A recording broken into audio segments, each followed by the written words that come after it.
وَإِذَا طَلَقْتُمُ النِّسَاءَ فَبَلَغْنَ أَجَلَهُنَّ فَأَمْسِكُوهُنَّ بِمَعْرُوفٍ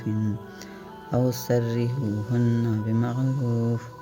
وَلَا تَمْسِكُوهُنَّ ضِرَارًا لِتَعْتَدُوا وَمَنْ يَفْعَلْ ذَلِكَ فَقَدْ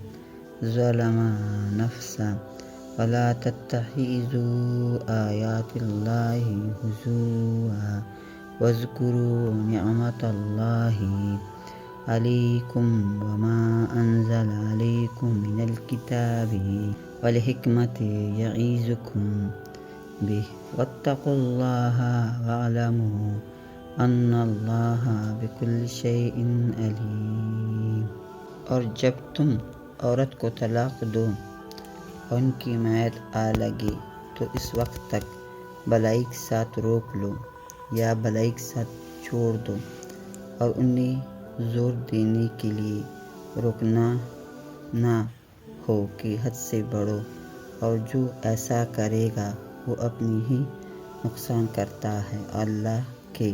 آیاتوں کو مذاق نہ بنا لو، یاد کرو اللہ کا احسان جو تم پر ہے، اور وہ جو